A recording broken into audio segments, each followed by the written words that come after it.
ያኔ በህፃንነት ወራት እንደምትጸልዩ ማለት ነው። እዚህ በቃ አሁን እኔ ይህን ስዘጋ ደግሞ ሌላ ቤት ትሄዳላችሁ።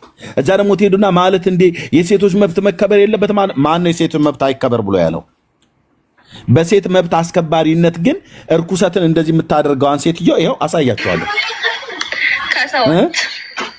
ይሄን ልታጸድቂ ፕሮፋይል ቀየራችሁ ማለት ነው። ቀይሩ ስትላችሁ እቺ ሴትዮ ማለት ነው ቀየራችሁ። እኔ አንዳንዶቻችሁን ጠረጥራለሁ። አግኝታችሁ እሷ ልተኛችሁ ብላችሁ ብትላችሁ ራሱ ከመተኛት የማትመልሱ ሰዎች ናችሁ ማለት ነው። አየሻት?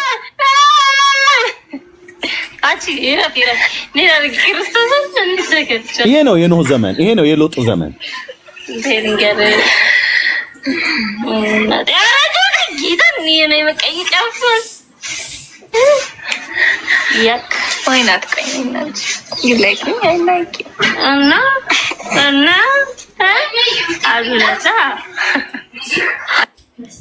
አንዳንዱ በቪዲዮ ካላየን አናምንም፣ የታለ ነገር እየውን ለምን አታሳዩንም ብለው ሊሉ ይችላሉ።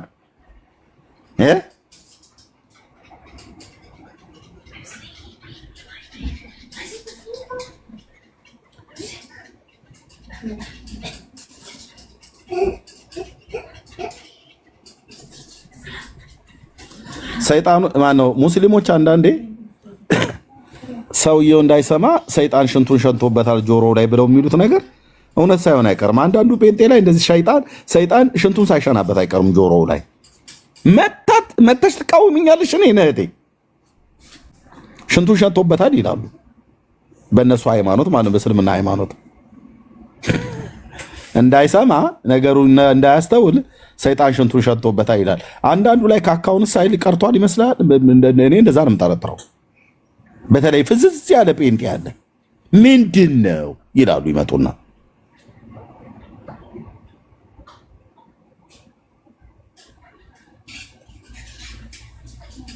በቃ ጴንጤዎች ተቃወሙ የሴቶች መብት።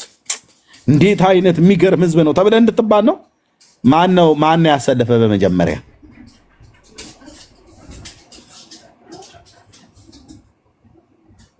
ኦኬ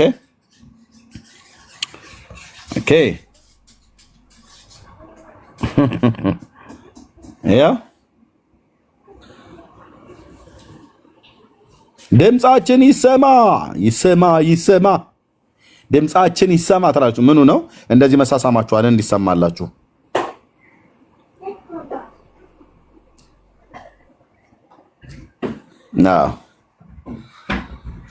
ድምጻችን ይሰማ በሉ። ባል ምንድን ነው ጋይስ? ምንድን ነው? በእናታችሁ ንገሩኝ። ምንድን ነው? ፈርኒቸር ነው? የኪችን እቃ ነው? መደርደሪያ ነው? ምንድን ነው? ባጨንቁኝ፣ በእናታችሁ ንገሩኝ። ባል ምን እንደሆነ ወጥቼ እንድገዛው። አይሻት እሷ የአርቲፊሻል የወንድ እቃዋን ገዝታለቻ። በግልጽ ነው የምነግራችሁ። በፕላስቲክ የተሰራ የወንድ ብልት ይሸጣል በገበያ ላይ በዓለም ዙሪያ እና እሱን ገዝታለች። በዛ በገዛችው ነገር ሴቱን ትተኛዋለች ማለት ነው። እና ምን ትላለች? እዚህ ትመጣና ባል ምንድን ነው ጋይስ? ምንድን ነው? በእናታችሁ ንገሩኝ። አታውቀውም። ምንድን ነው? ፈርኒቸር ነው? የኪችን እቃ ነው? መደርደሪያ ነው? ምንድን ነው? ባጨንቁኝ፣ በእናታችሁ ንገሩኝ። ባል ምን እንደሆነ ወጥቼ እንድገዛው። እቺ ነች እንግዲህ አሰልፋችሁ እዚህ ፕሮፋይል ስትቀይሩ የነበራችሁ። እኔ የማገለግልበት ቤተክርስቲያን ብትሆኑ እዚህ ያገኘኋችሁ ሰዎች ጌታ ምስክር ነው። ጾም ጸሎት ነው ማስገባሽ አልኩሽ። ጾም ጸሎት ቤተኛ ነኛ ቤተሰብ ነኛ ስለሚመለከተኝ ማለት ነው። በጥፊ ራሱ እንኳን ባጨስሽ እና አንቺን ወደ እውነት በመልስሽ ደስ ባለኝ። እንዲህ አይነትን እርኩሰትና እንደነየትን የመረንና ስዳደግ ትውልድን ስደግፉ ከማየት የበለጠ እንዴ ጳውሎስ እኮ እንደዚህ ውስጡ እኮ ብግን ብሎ እኮ ነው። አንዴ ለቆሮንቶስ አማኞች በፍቅር ልምጣባችሁ ወይስ በዱላ አላቸው እኮ። በበትር ልምጣ ወይስ በምን አላቸው። ተቃጥሎ ጳውሎስ ሐዋርያው ውስጡ ጨሰስ ብሎ አቃጥለውት የቆሮንቶስ አማኞች ማለት ነው። እዚህም ይሄዳሉ ያጠቅሳሉ፣ እዚህም ያጠቅሳሉ። አንዴ ከአጋንንት ማዕድ ይበላሉ፣ አንዴ ከክርስቶስ ማዕድ ይበላሉ፣ አንዴ እዚህ ይጠጣሉ፣ አንዴ እዛ ይጠጣሉ፣ አንዴ ከማያምን ጋር ይጋባሉ፣ አንዴ ከማያምን ጋር ያጋባሉ። በቃ የእግዚአብሔር ሕዝብ ማለት እና ቢቸግረው ምን አለ ጳውሎስ? እባብ በተንኮሉ ሔዋንን እንዳሳታት ሐሳባችሁ ተበላሽቶ ከክርስቶስ ካለ ንጽሕና ላይ እንዳትጎድሉ ብዬ እፈራለሁ አለ። የፈራው አልቀረም ጳውሎስ። ቆሮንቶሳውያን መቼ ይሰሙትና ከፍ ዝቅ አድርገው ይሰድቡታል። አንተም ብሎ ሐዋርያ እኔ ለሌሎች ሐዋርያ ባሉ ለእናንተ ሐዋርያ ነኝ እያላቸው ኖ አንተ ሐዋርያ አይደለህም። የሐዋርያነቴ ምልክት እናንተ ናችሁ ብለሽ ኖ አንተ አይደለህም፣ አርፈህ ተቀመጥ እያሉት ማለት ነው። ቆሮንቶስ ቤተክርስቲያን ጳውሎስ እንደዛ ብላ ካለች አንቺ እዚህ ፀጉርሽን አልማዝ ባለጭራ አስመሰለሽ መተሽ እኔን በኮሜንት ብትሳደቢ ምንም አይገርመኝም።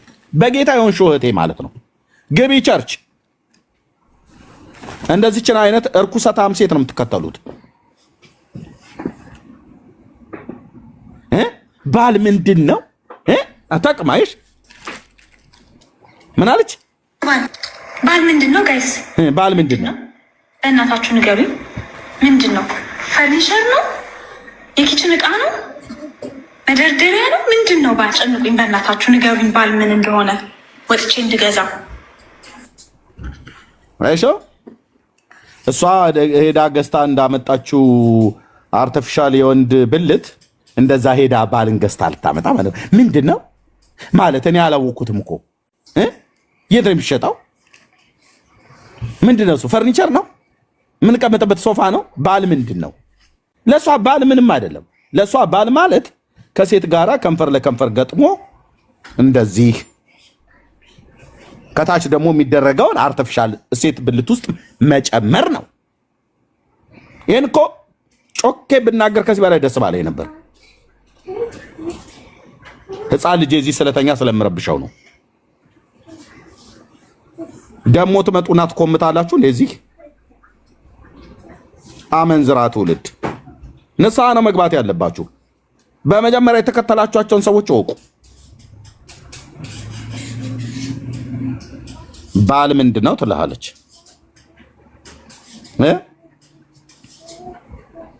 ያው እዚያ አይኗን ታጥባ ገስት ላይ ቁጭ ብላ ሼር አድርጉ፣ ኮፕሊንግ ታብ አድርጉ ብላ ስትል አንቺ ታደርጊያለሽ ሳይደርሽ ማለት ነው።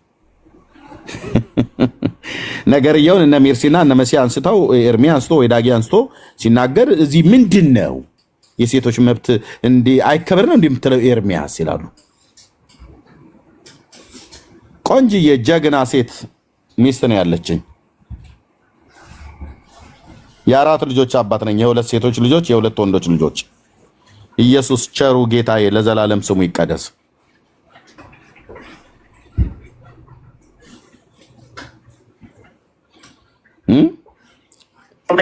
ከሃይማኖት ሴቶችን ከሃይማኖት ተቋማት መውጣት ነው አንግሌ። that's my only angle ፌሚኒዝም ራሱ አይደለም የኔ አንግል። ሴቶች ከሃይማኖት ስርዓት ውስጥ ከወጡ ወይም ከሃይማኖት አስተሳሰቦች ውስጥ ከወጡ it's just only natural. Anyway, I'm so glad to see that you guys are coming to the realization that religion is actually a weapon formed against women. ለሴቶች ጠላት የሆነ ኢንስቲትዩሽን ነው ራሱ። ፈርሳም ለአንዳንድ ወንዶች ሊጠቅማቸው ይችላል፣ ስትራክቸር ስለሚሰጣቸው ቢሄቪየራቸው ማኔጅ ስለሚያደርግ ይጠቅም ይችላል። ግን ለሴት ግን ኮምፕሊትሊ ካውንተር ኢንቱዊቲቭ የሆነ አጌንስት የሆነ አእምሯን እንትን ካለችበት ከፍታ አውርዶ መሬት ላይ የሚያስቀምጣት አይዲዮሎጂ ነው ብዬ ነው ማስበው። በብዙም ከዛ ከዶክተር ማህሌት ጋር በጣም እስማማለሁ።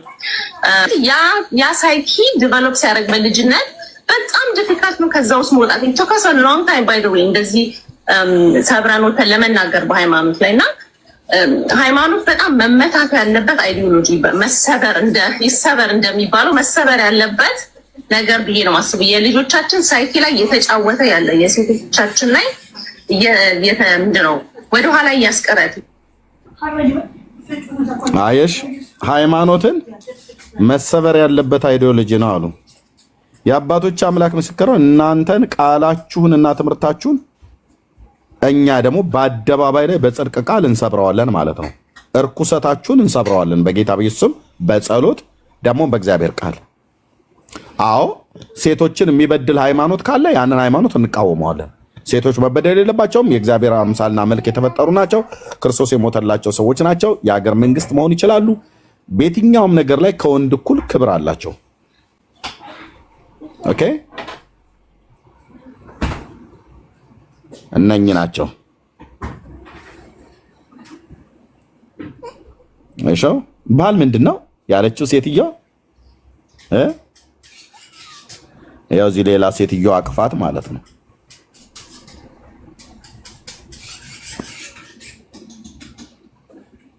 ያው እዚህ ጋር ማለት ነው።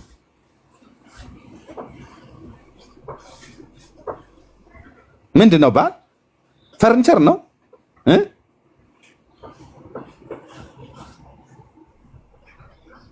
አጋጣሚ ግን ልነግራችሁ የምፈልገው ነገር ሃሽታግ ትሰማ በምንም አይነት ምክንያት እየተቃወማችሁ ያላችሁ ሰው ባህል ነካ፣ የወንዶችን ስም ኢንተርናሽናሊ አጠፋ፣ ትዳርን ሊያበላሹ ነው፣ ሌዝቢያን ነች ያስጀመረችው፣ ግብረሰዶምን ሊያመጡ ነው፣ መጨረሻው ግብረሰዶምን ማምጣት ነው ምናምን የምትሉ ሰዎች ትሎች በሙሉ ግሜ ደጋግሜ ልንገራችሁ፣ ትዳራችሁ፣ ማህበረሰባችሁ፣ ባህላችሁ፣ ባንዲራችሁ፣ ሀገራችሁ፣ ሃይማኖታችሁ ገደል መግባት ይችላል። ኢትዮጵያውያን እንደዚህ እየተባልን ያለ ነው። ኤርትራዊት ናት እሷ። ባንዲራህም፣ ሃይማኖትህም፣ ሀገርህም፣ ሚስትህም፣ ልጆችህም ገደል መግባት ትችላላችሁ ብላ የምትለው እኛን ኢትዮጵያውያንን ነው ማለት ነው። ኦኬ። አዎ ለምን ተብሎ ቢባል እሷ እንዲህ አይነትን እርኩሰትን ለማድረግ ስለተከለከለች ኢትዮጵያ ውስጥ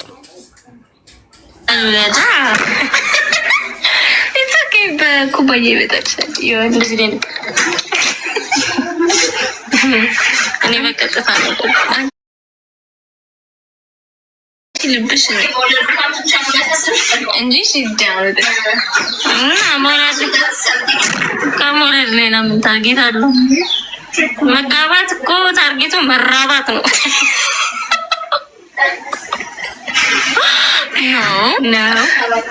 ኖ መጋባት ሌላ ነገር የለውም። ምንም ጆርጂ ምንድን ነው ግሽኛ ይሄ በስርዓት የግብረ ስጋ ግንኙነት እያደረገቻት ማለት ነው።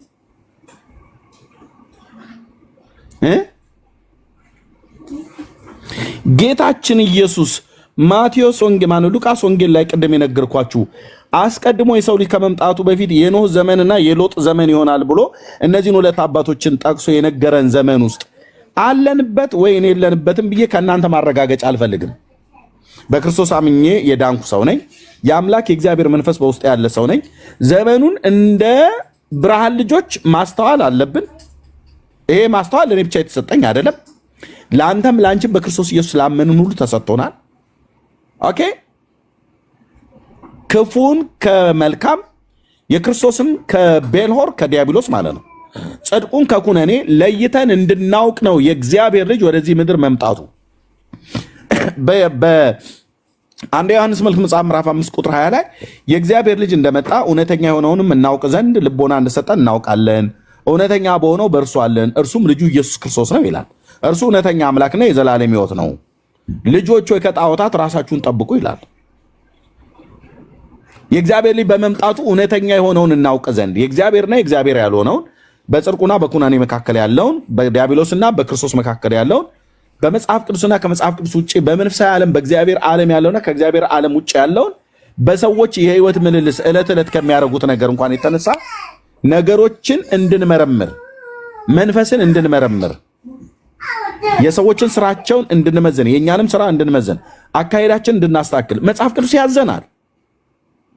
ምን ነበር በኖህ ዘመን ይደረግ የነበረው?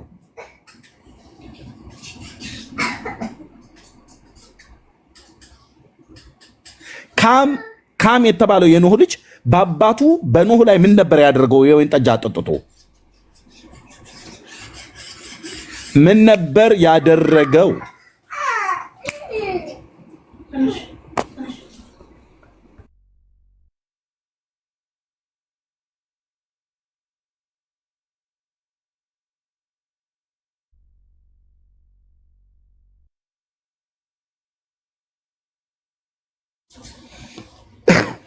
ኦኬ ምን ነበር ያደረገው? ካም የኖህ ልጅ አባቱ ኖህን የወይን ጠጅ አጠጥቶ ምን ነበር ያደረገው?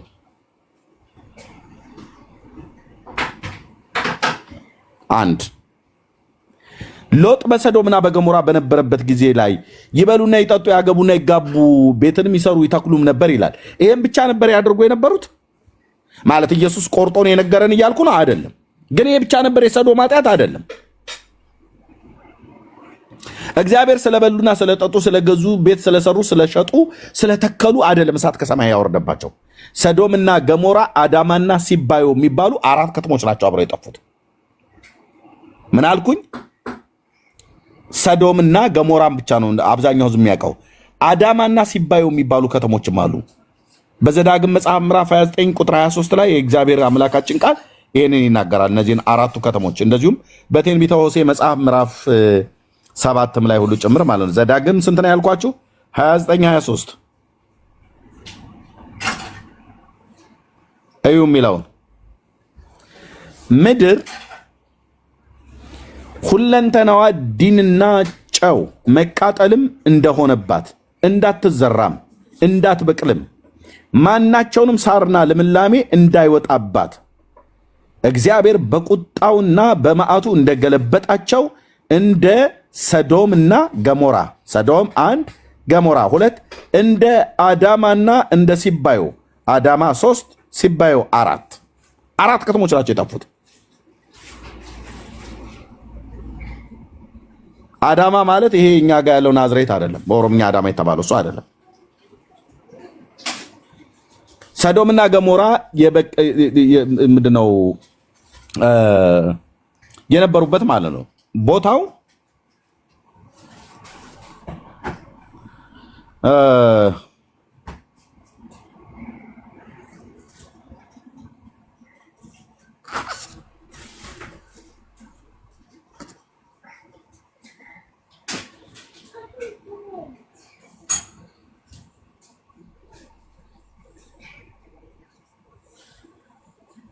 በኢሜጅ ላሳያችሁ ብዬ ነው። ይሄ ማለት ነው ይሄ አካባቢ ዴድ ሲ አካባቢ ማለት ነው። ሙት ባህር ያለ እግዚአብሔር እንደዚህ ነው ያደረገው ሀገሩን። ይሄ ጫው ነው አሁን የምታዩት ሳልት ማለት ነው። ምንም ህይወት ያለው ነገር የለበት፣ አይዘራ፣ አይታጨድ፣ አይበቅልበት፣ ልምላሜ ህይወት የሚባል ነገር የለም።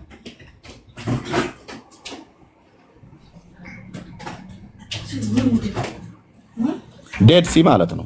ሙት ባህር አካባቢ ለሱ ቅርብ የሆነ አገር ነው ያ። እንደዚህ ነው አድርጎ እግዚአብሔር ያስቀረው። እግዚአብሔር ለዘላለም ነው በቁጣው የገለበጥ። አንድ ህይወት ያለው ነገር የለም። ያው ጫው ማለት ነው። ምን ይላል የእግዚአብሔር ቃል?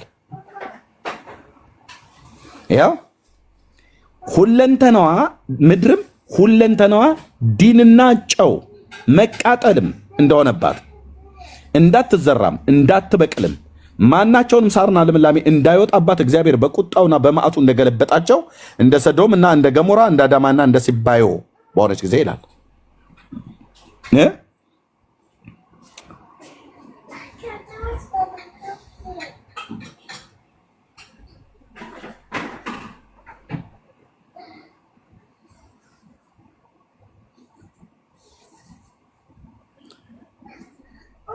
እሺ እዚህ ጋር ጉግል ላይ ብቻ ገብታችሁ ሰዶምና ገሞራ ብቻ ብለህ ማለት ነው የነበረውን። ይሄን ለማየት ከፈለጋችሁ እዚህ ብቻ ሄዳችሁ ቼክ ማድረግ ብቻ ነው። የለም እግዚአብሔር ውድማ ነው ያደረገው። ወንድሞች እናቶቼ፣ ይሄ ዝም ብሎ ታሪክ መስሏችሁ ከሆነ በጣም ተሳስታችኋል። ውድማ መታሰቢያው ነው ለዘላለም እግዚአብሔር ያጠፋው። ምንም ነገር እንዳይበቅልበት አድርጎ የሞት ጥላ ምድር ያጠላበት።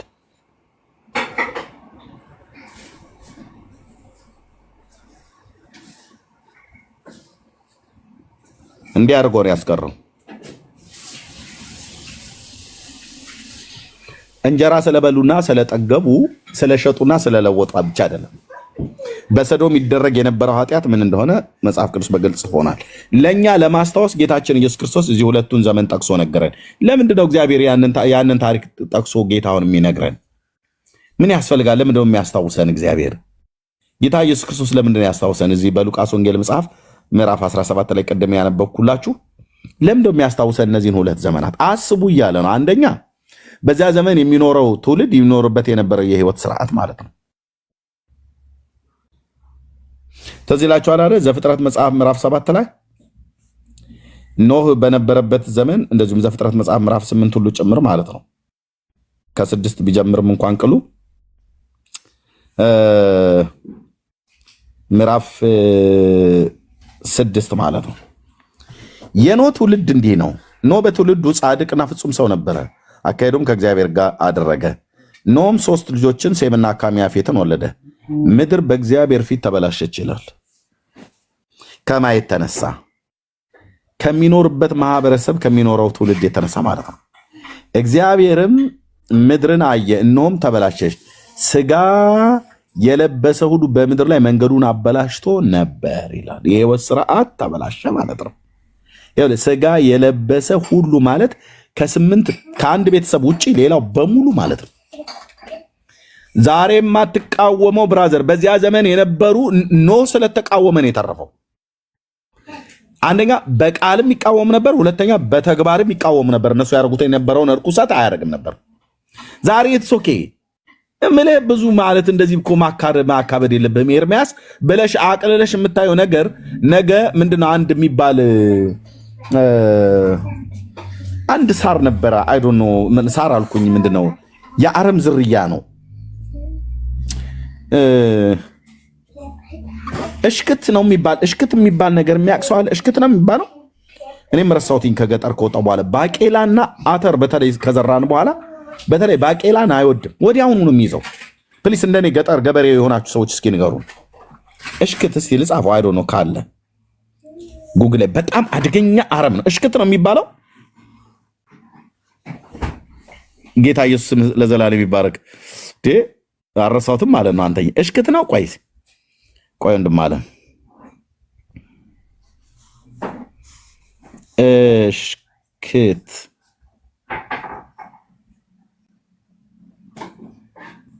የለም። እሽክት ነው የሚባለው ግን ትክክለኛ አሞጽዬ እንደዛ ነው። ብዙ ሰዎች እየጻፋችሁ ነው። አሽክት ነው አይደል? አሽክት ነው። ኦኬ ቴንክ ዩ። እና አና አበላሸዋ ቴዲ፣ አንተ ቴዲ እናቴ የመጽሐፍ ባለቤት አሽክት ትክክል ነህ። ወይት አሽክት ይሄ በጣም አደገኛ መርዛም የሆነ እስኪ እንደው ድንገት ከመጣ ማለት ነው።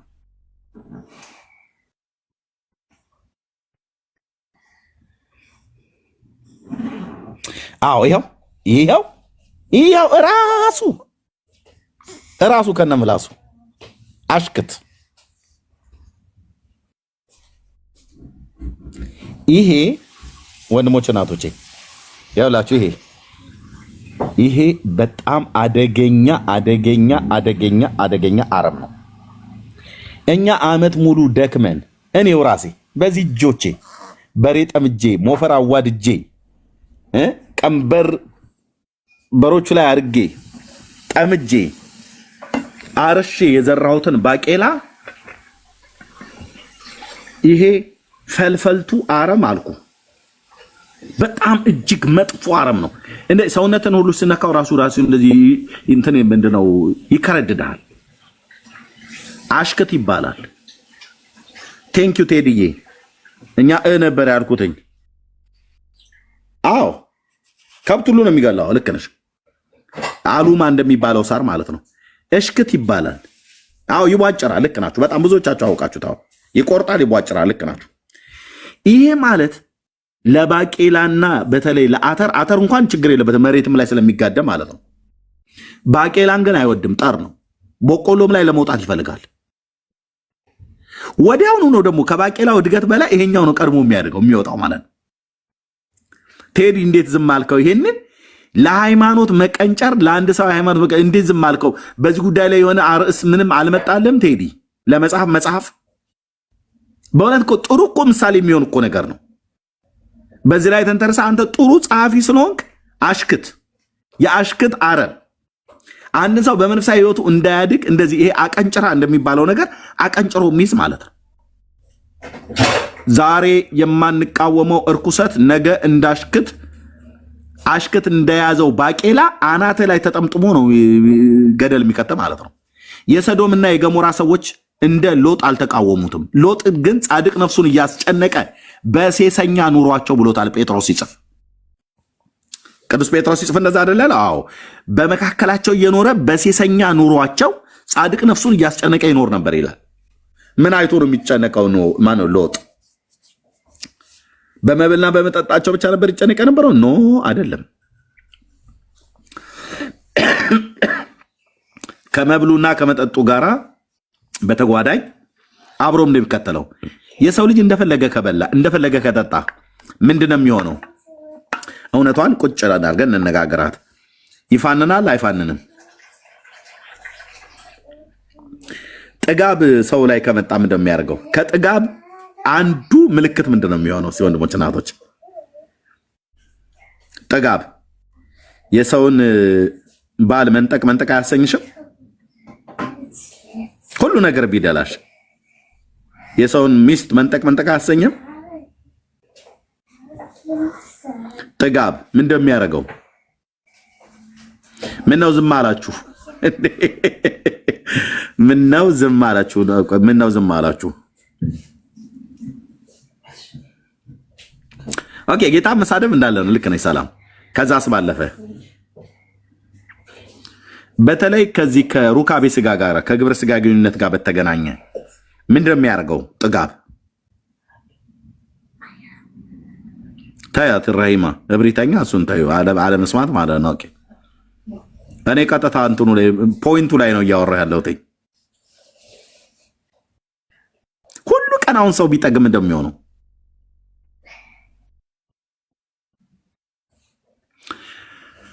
በነቢዩ በኤርምያስ መጽሐፍ ላይ የእግዚአብሔር ቃል ምን ይናገራል? እስራኤልን ሲናገራት ከባልንጀሮቻቸው ሚስቶች ኋላ እንደተቀለቡ እንደሚያሽካኩ ፈረሶች ሆኑ ይላል።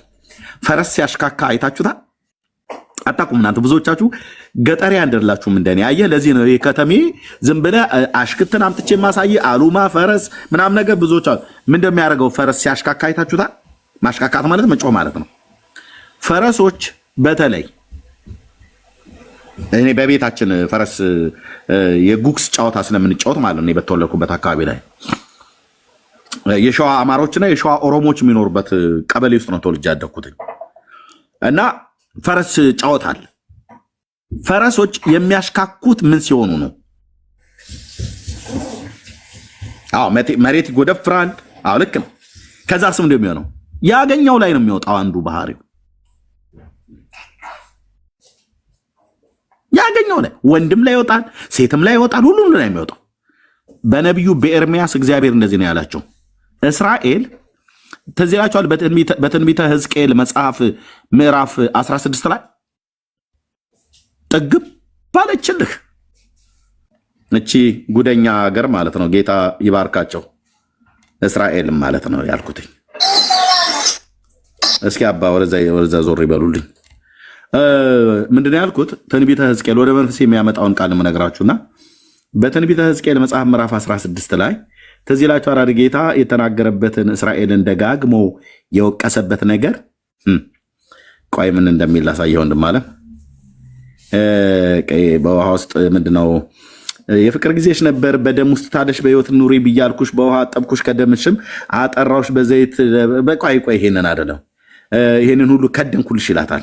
ከዛ አፍንጫሽ ቀለበት፣ ለእግርሽ ጫማ ወርቅ ምናምን ነገር። በጣም ምን ያላደረገው ነገር አለ? ጌታ አበላውሽ ይላታል። አጠገብኩሽ፣ ምን ያልኩሽ። ከዛስ ከልብስሽ ወስደሽ ቆይ እዚህ ጋር ምን ይላል? ጌታ ጥግብ አድርጎ አበላት። ልክ ድንቡሽቡሽ እንዳለች ልጃገረድ ታጥባ ተኩላ ምናምን ነገር እንደምትወጣ እስራኤል ነዛ ማረባት ማለት ነው። ጌታ ስንት ነገር አበላት አልኩ። ሁሉ ነገር በአፍንጫዋ ቀለበት፣ ጉቶቿ፣ በጆሮቿ ጉትቻ፣ ለራስሽም የክብር አክሊል አደረጉ ይላል። ምን ያላደረገው ነገር አለ? ጌጥም አስጌጥኩሽ፣ በእጅሽም አምባር፣ በአንገትሽም ላይ ድሪ አደረግኩልሽ። በቃ ባል አሞላቀኩሽ እያላት ነው እግዚአብሔር እስራኤልን። ኦኬ ቴንኪው ጌታዬ።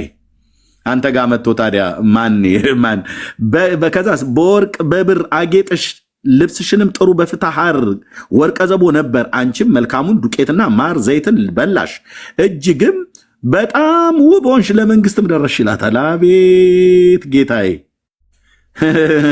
ዱቄት ማር ዘይትን ሰጣውሽ በላሽ ይላታል። በዘዳግም መጽሐፍ ምዕራፍ 32 ላይ እንደሚታውቃላችሁ በእግዚአብሔር መንፈስ ውስጥ ሆኜ ነው የምነግራችሁ የአምላኬን ቃል። ምን ይላል? ይሽሩን አበላሁ ይላል ያዕቆብን ማለት ነው። እዛም ደግሞ ልክ እንደዚሁ አበላው። አንድ መዓት ምግብ ደረደረለት። የባሳንን አውራ በግ እና የባሳንን አውራ በግ እንደዚሁም ደግሞ ከጭንጫ ድንጋይ የሚገኝን ቅቤ ሁሉ ማር በላህ። የአውራውን በግም ስብንም ደሙንም ሁሉ የወይኑን ጠጣ ይለዋል እግዚአብሔር። አንድ መዓት ቢፌ ፊት ለፊቱ አስቀመጣል። ከዛ ይሽሩን ወፈረ፣ ሰባ፣ ደነደነ ይላል። መስባትና መደንደን ብቻ ሳይሆን ቀጥሎ የፈጠረውን አምላኩን ናቀ፣ በመድኃኒቱ አምላክም አልታመንም፣ በእንግዶች በሌሎችም አማልክት አስቆጡት ይላል። ጥጋብ የሚያመጣውን ጣጣ። ከዛ እንደዚህ አበላሁሽ እጅግም በጣም ውብ ሆንሽ ይላታል። እስራኤል እንዴት ውብ ላትሆን ነው? በአንቺ ላይ ካኖርኩት ከክብሬ የተነሳ ውበትሽ ፍጹም ነበርና ዝናሽ ወደ አሕዛብ ሁሉ ወጣ ይላል ጌታ እግዚአብሔር። ነገር ግን በውበትሽ ታምነሻል፣ ስለ ምንዝርናሽ አመንዝረሻል፣ ምንዝርናሽም ከመንገድ አላፊ ጋር አበዛሽ ይላታል። ከጥጋብ በኋላ ምንዝርና። አዎ እስራኤልን ያገኘ ጴንጤን ላይ ያገኘው ነው እንዴ? ብራዘር ጌታ ሆይ ያዘ ብለህ ካላልክ ከልብስሽም ወስደሽ በኮረብታ ላይ በዥንጉርጉር ልብስ ያስጌጥሻቸው መስገጃዎችን ለራስሽ ሰራሽ። በዚያም ገልሞትሽ እንዲህ ያለ ነገር ከአሁን በፊት አልነበርም፣ ከእንግዲህ ወዲህ አይሆንም። ከሰጠውሽ ከወርቄና ከብሬ የተሰራውን የክብርሽን ዕቃ ወስደሽ የወንዶች ምስሎችሽን ለራስሽ አድረግሽ አመነዘርሽባቸውም ይላል። ወርቅና ብር ሰጥቷት ከዛ ጣዖትን ሰርታ ማለት ነው። ቆንጅዬ ነው። ትንሽ አፍንጫውን አስተካክለው እየተባለ ቀርጻው ማለት ነው። ወርቀ ዘቦ ለብሰሽ ልብስሽንም ወሰድሽ ደረብሽላቸውም ለነዛ ለጣዖታቱ ዘይቴንና ዕጣኔን በፊታቸው አኖርሽ ይላታል። ለእኔ መስጠት የነበረባችሁን ዘይትና ዕጣን ለነዛ ጣዖታት የወንድ ምስሎች የወንድ ምስል ቆንጅዬ ሳይ ደረቱን ሰፋ ታደረገው። ደግሞ እውነቱን ልንገራችሁ የእግዚአብሔርን ቃል በግልጽ ስለሚናገር እነዚህ በተለይ የጥንት አሶራውያን የሚባሉት አገሮች ሕዝቅኤል ይናገረዋል። ይህንን የአምላክ የእግዚአብሔር ቃል ይናገረዋል። ምን ይላል? አባላ ዘራቸው እንደ ፈረስ የሆነ ይላል። ቃል በቃል የሚናገረው ምልምሎች የሆኑ ይሄ ወንደቃ የሚባለው አይነት ነገር ማለት ነው። ሴት አውል ተብሎ የሚጠራው አይነት እና እነዚህ አሶራውያን የጥንት አሶራውያን የሚባሉት ነነቫይ ዋናቸው ከተማ ነነዌ ማለት ነው። የነሱን ወንዶች እስራኤላውያን በግልጥ ነበር ይፈልጓቸው የነበሩት ከባቢሎናውያን ጋር። እንደዚህ የሊባኖስ ሴቶች ቆንጆች ናቸው ተብሎ እንደሚባል የአሶራውያን ወንዶችን ትከተላቸው ነበር። የነሱን የወንዶች ምስልን የሰራችሁ ታውቃለህ? የወንድ ምስል በሴት ወይም በወንድ መልክ የተሳለውን ምንም አይነት ምስል በፊት አታድርግ ብሎ እግዚአብሔር ለባሪያው ለሞሼ አልተናገረም እንዴ? በዘጸአት መጽሐፍ ምዕራፍ 19 ላይ ተናግሯል። እስራኤልን እግዚአብሔር ወፌላላ ሰቅሎ ቢገርፋት ጻድቅ ነው። እኔንም አንተን ቢገርፈን ጻድቅ ነው እግዚአብሔር። አታድርጉ ብሏቸው አልነበረም እንዴ? የወንድን የሴትንም ምስል በፊታችሁ እንዳታቆሙ በላይ በሰማይ በታች በምድር የተሰራውን የማናቸውን ምስል እንዳታደርግ ተብሎ የተባለ ሕዝብ ይኸውልህ በሕዝቅኤል ዘመን የወንዶችን ምስል ጌታ ከሰጣቸው ብርና ወርቅ ከሱ ላይ እስቲ ቆንጆ አድርገህ ስራልኝ፣ ደረቱን ትንሽ ሰፋ አድርገው፣ የወንድ መሽኛ ሽንቱ መሽኛውንም ተለቅ አድርገህ ስራልኝ እያሉ ማለት ነው። ምስል ጣዖት ከእነሱ ጋር መነዘርሽባቸው ይላል። በምኞት ሄዱ ማለት ነው።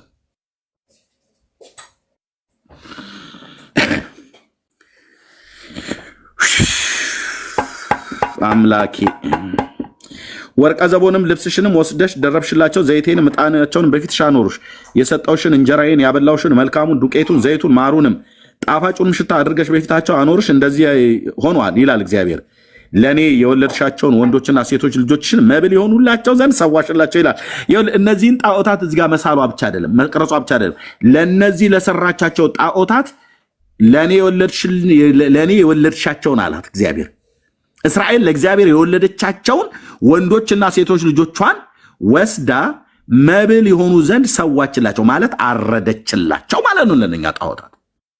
እና ታዲያ እግዚአብሔር እስራኤልን ቢገለብጣት እኮ ጻድቅ ነው እኮ ብዬ የምልህ። ቤተክርስቲያንን በአፍጢሟ ቢደፋት እግዚአብሔር ጻድቅ ነው እኮ ነው ብዬ የምልህ ብራዘር። አያው ሴቶች ልጆችሽን ሰዋሽላቸው ይላታል። ለነዚህ ጣዖታት ማለት ነው። አሁን ኦርቶዶክስ እንደምታደርገው ማለት ነው። እንዴ በገዳም ውስጥ እኮ ሰው እኮ ይሰዋል እኮ ተብሎ በባለፈው ሲነገር ሸፋፈኑት። እነዛ ማርያም ነው ማነው የሚባሉት ማለት ነው። በኦርቶዶክስ ገዳም ውስጥ ለዘንዶ ሰው ይሰዋል ብሎ ቄሱ ነው የጎጃም ውስጥ ነው ያለው፣ ምዕራብ ጎጃም ውስጥ ያለ ሰው ማለት ነው። ቄስ ነው ወጥቶ የተናገረው። ያርዱሃል። ገዳሙን ሁሉ ግልጽ አድርጎ ተናግሯል። ራሳቸው በኦርቶዶክስ ፔጅ ላይ ነው የወጡት። ሸፋፈኑት ግን ብራዘርዬ ሰዋልን ይላቸዋል። ልጆቼን አረድሽ አላት። ለእነርሱ በእሳት በኩል አሳልፈሽ ሰጠሽ። በውኑ ግልሙትናሽ ጥቂት ነውን? በርኩሰትሽና በግልሙትናሽ ሁሉ እርቃንሽ ሆነሽ ተራቁተሽ ሳለሽ በደም ተለውሰሽ ሳለሽ የሕፃንነትሽን ወራት አላሰብሽም። ወዮ ወዮልሽ ይላል ጌታ እግዚአብሔር። ከክፋትሽ ሁሉ በኋላ የምንዝርናን ስፍራ በአደባባይ ሁሉ ቦታ ለራስሽ ሰራሽ። በየመንገዱ ራስ ከፍ ያለውን ቦታሽን ሰራሽ። ውበትሽንም አረከስሽ። ለመንገድ አላፊ ሁሉ እግርሽን ገለጥሽ ይላታል። ካገኘችው ወንድ ጋር እንደምትተኛ ሴት እግርሽን ገለጥሽ ይላታል በተምሳሌት። ግልሙትናሽንም አበዛሽ። ስጋቸውም ከወፈረ ከጎረቤቶችሽ ከግብፃውያን ጋር አመነዘርሽ። እኔንም ታስቆጭ ዘንድ ግልሙትናሽን አበዛሽ። እስራኤል ቤተ ክርስቲያን። ስለዚህ እነሆ እጄን ወደ አሕዛብ እጄን በአንቺ ላይ ዘረጋለሁ። ድርጎሽን አጉድያለሁ። ለሚጠሉሽ ከክፉ መንገድሽ የተነሳ ለሚያፍሩ ለፍልስጤማውያን ሴቶች ልጆች ፍቃዴን አሳልፌ ሰጥቻለሁ። አልጠገብሽምና አሦራውያንን ጋር ደግሞ ገለሞትሽ። ከዚህም ጋር ገና አልጠገብሽም ይላታል። ከግብፃውያን ጋር ገለሞተች። ከዛ ነገር ደግሞ ከአሦራውያን ጋር ማለት ነው። ማቀያየር ሆነ። እንደ እስራኤል ምን ሆነች ነው? ፈጣሪሽ ባልሽ ነው፣ ስሙ የሰራዊት ጌታ እግዚአብሔር ነው ብሎ በኢሳይያስ የነገረሽ እሱ ተረስቷል። እኔ አምላካችሁ እናንተ ሕዝቤ ትሆኑኛላችሁ ብሎ በሲና ኪዳንን ሲገባ ለሙሴ ምን ነበር ያሉት? የእስራኤል ሕዝብ አንተ ከጌታ ስማና ንገረን፣ እኛ ግን የአምላክን ድምፅ ሰምተን በሕይወት አንኖርምና በአንተ በኩል የሚነግረን እናደርጋለን ብለዋል ነበሩ። አዎ ተባብለዋል። እግዚአብሔርና እስራኤል ሲና ተራራ ላይ ቀለበት አድርገው ነበር? አላደረጉም። የጋብቻ ቀለበት አድርገው ነበር። አንተና እኔ ጋር አድርገን አልነበረም እንደ ጌታን በተቀበልንበት ጊዜ? ዓለምን ሰይጣንን ስራዋን ሁሉ ክጃለሁ፣ ኢየሱስ አንተን የህይወቴ አዳኝና ጌታ አድርጌ ተቀብያለሁ ብለህ እኮ ባልክ ቀን እኮ የኪዳኑ ምልክት እንዲሆን ነው ታቦቱን የሰጣት። ኦኬ ከአሦራውያን ጋር አንዴ ከግብፃውያን ጋር አንዴ ከአሦራውያን ጋር እያመራረጠች ከሚተኙ ወንዶች ጋር ማለት ነው። እስከ ነጋዴዎች ምድር እስከ ከለዳውያን ማለት ነው ከላውዲዮን ድረስ ግልሙትናሽን አበዛሽ ይላል። ባቢሎን ድረስ ከዚህም ጋር አልጠገብሽም ይላታል። አጠግብም። ዝሙት ርኩሰት አያጠግብም። የማታፍረውን የጋለሞታ ስራ ሰርተሻል፣ ልብሽም ምንኛ ደካማ ነው ይላል እግዚአብሔር። በየመንገዱ ራስ የምንዝርናሽን ስፍራ ሰርተሻልና በአደባባዩም ከፍ ያለውን ቦታ አድርገሻልና ዋጋዋን እንደምትንቅ እንደ ጋለሞታ አልሆንሽም ይላል። ጋለሞታ እንኳን ዋጋ ስትሰጣት ትንሽ ብር ከሰጣት አትቀበልም እንደማለት ነው።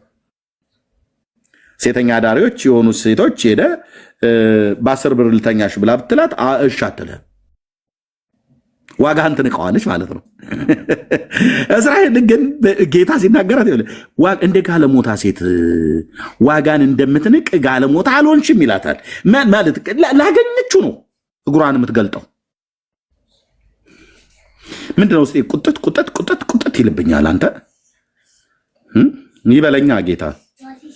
እንዴት ታዲያ ልቆጣ? ይሄ እንደዚህ አይነት ይኸው ላገኘችው ነው 10 ሳንቲም ስጣት እግሯን ትገልጣለች። እስራኤል በመንፈሳዊ ምሳሌ ስሙንም ከሰጣት ትተኛለች እንደማለት እኮ። ላገኘችው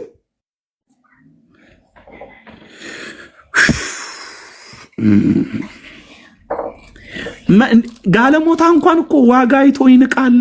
አንቺ ምንም እኮ አትንቂም ነው እኮ ብሎ ሚላት ይታያል። ዋጋን እንደምትንቅ እንደ ጋለሞታ አልሆንሽም ማለት ቢያንስ የጋለሞታ ያህል እንኳን ብትሆኝ እኮ እያላት ነው። ጋለሞታ ዋጋ አቅልለህ ከሰጣት አትሰጥህም። ከፍ ያለ ገንዘብ ከሰጣት ነው የምትሰጣት። ትዕማር ከይሁዳ ጋር ስትሴስን ዝም ብላ አይደለም የሴሰነችው። በመጀመሪያ ልግባ ብለው ሲላት ኦኬ ትገባለህ፣ እሺ ትሰጭኛለሽ፣ አዎ እሰጥሃለሁ አለችው። ያው የሚሰጠው ማለት ነው ሴቶች የሚሰጡትን ለወንዶች እሰጥሃለሁ አለችው። ለይሁዳ ለትልቁ ይሁዳ ኦኬ መልካም እና ዋጋዬን ምን እንደምትሰጠኝ ብላ ስትለው አመጣልሽ በግ ልክልሻለሁ አላት። በግ ሊሸልት ነበር እየሄደ የነበረው እና በግ ልክልሻለሁ አላት። ኦኬ በግና ፍየል ትልክልኛለህ? አዎ ከምሸልታቸው። አዎ ጉዱን አላወቀ ይሁዳ። ኦኬ ጥሩ። ለዛ ማስያዣ ታዲያ የሚሆን ምን ትሰጠኛለህ? በልስል ራሷ ነች ደግሞ የመረጠችው። በትርና ቀለበቱን ስጠኝ አለችው። ይሁዳ ቀለበቱን አውልቆ ለትዕማር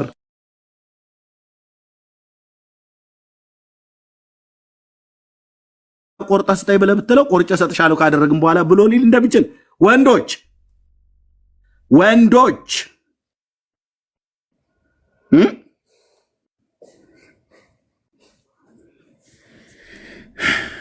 ስጠኝ አለችው። የጠየቀችውን ሁሉ ሰጣት። ቻርጀሩን አንቺ ማይ ሳምሰንግ አላችሁ አይደል? ኤፍሬም ኑሩ። የወንድ ጉድ እኮ ስንት እኮ ነው የኛ ጉድ።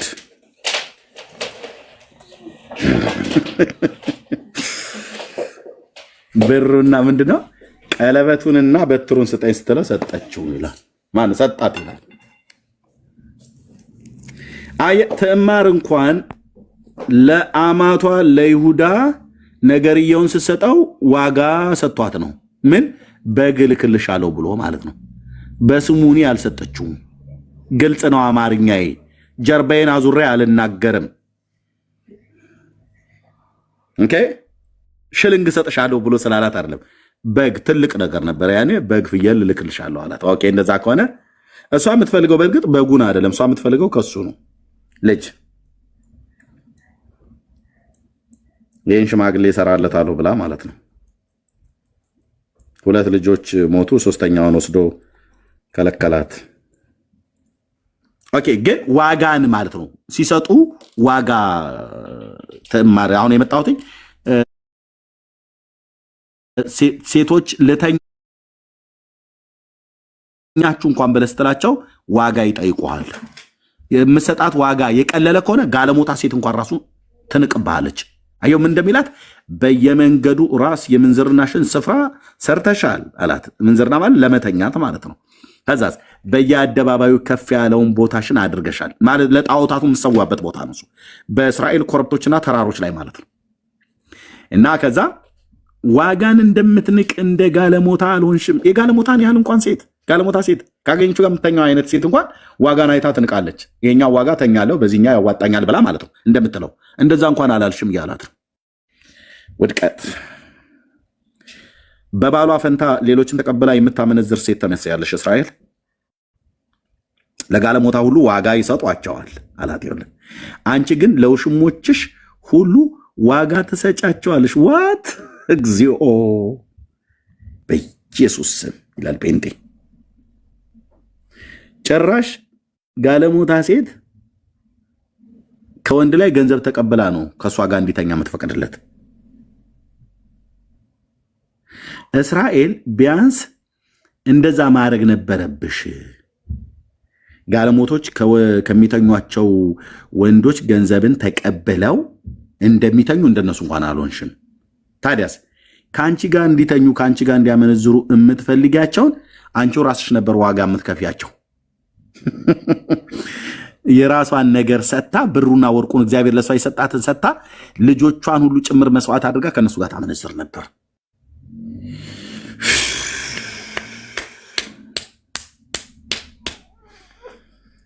ለውሽሞችሽ ሁሉ ዋጋ ትሰጫቸዋለሽ፣ ከአንቺም ጋራ ሶሪ ከአንቺም ጋራ ልብ በሉ እህቶችን ወንድሞች፣ ከአንቺም ጋራ እንድን ያላት ከአንቺም ጋራ ለማመንዘር በዙሪያሽ ይገቡብሽ ዘንድ መማለጃ ትሰጫቸዋለሽ። ኑ ግቡ ከኔ ጋር አመንዝሩ ብላ ማለት በዙሪያ ኑ ግቡ ተራ በተራ ግብፃውያን ናቸው የተሰለፋችሁት፣ ከዛ አሶራውያን፣ ከዛ ባቢሎናውያን፣ ከዛ ሞዓባውያን፣ አሞናውያን፣ ከዛ ፍልስጤማውያን በሙሉ ኑ ግቡ ግቡ፣ ኢትስ ኦኬ ለሁላችሁም ሰጣችኋለሁ እያለች እንደምትል አይነት ግልሙትናሽን ከሌሎች ሴቶች ግልብጥ ነው አላት። ማንም ለግልሙትና የሚተካከልሽ የለም። ዋጋ ሳይሰጥሽ አንቺ በዋጋ በመስጠት በዚህ ነገር ልዩ ሆነሻል አላት። ልሳቅ አልስቅ። የነቢያትን መጽሐፍ ሳነብ አሞጽ እያየ ነው ወንድሜ።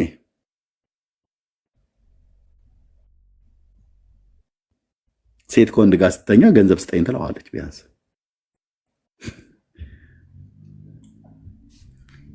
አንቺ ዋጋ ሳይሰጥሽ አንቺ ዋጋ በመስጠት በዚህ ነገር ልዩ ሆነሻል። አንዴ ጠብቁኝ።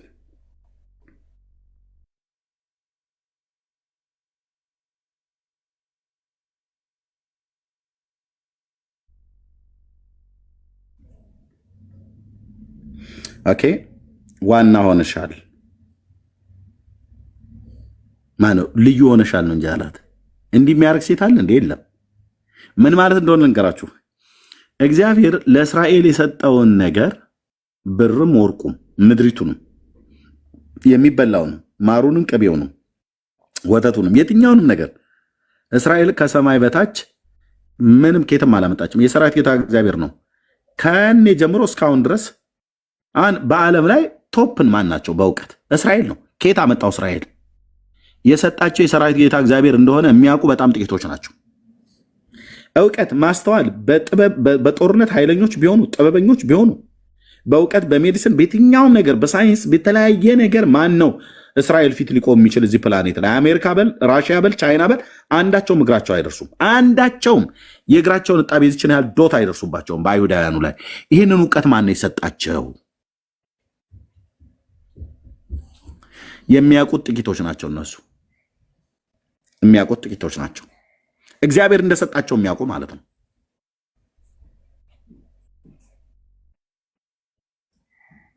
እግዚአብሔር እንደሰጣቸው የሚያውቁት በጣም ጥቂቶች ናቸው።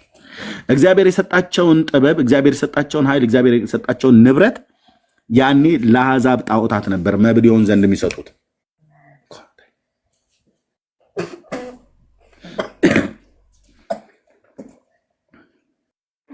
ስለዚህ ጋለሞታዊ እግዚአብሔርን ቃል ስሚ ብሎ ይላታል። ምን ልላችሁ ነው? በዚህ ክፍል ላይ የእስራኤል ምንድነው የእስራኤል በደልና ኃጢአት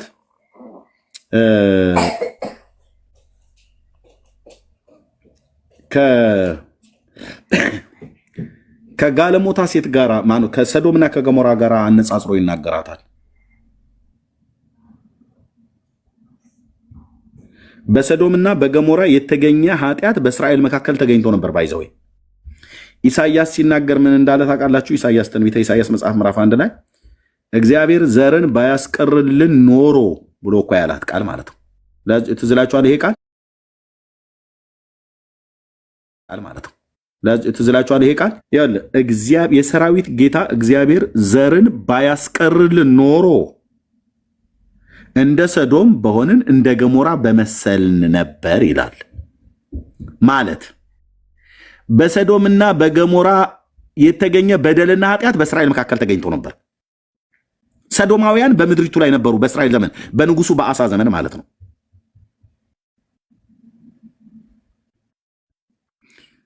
ኦኬ የወንድ ጋለሞታዎች ነበሩ በህዝቡ መካከል። ግን በህጉ መጽሐፍ ላይ የሴትም የወንድም ጋለሞታ አይገኝ ነው ያለው። ባይዞ ጋለሞታ ለሴት ብቻ አይደለም የሚጠራው፣ የወንድም የሴትም ጋለሞታ ማለት ነው። ወንድሞች እናቶች ነበሩ።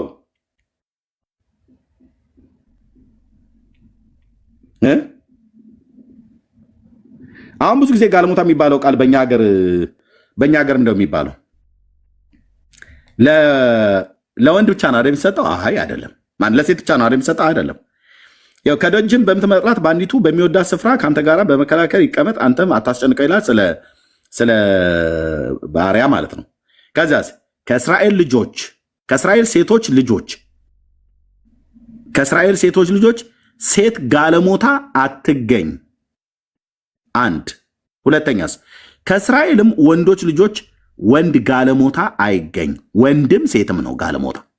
ያው ጋለሞታ ወንድ፣ ጋለሞታ ሴት።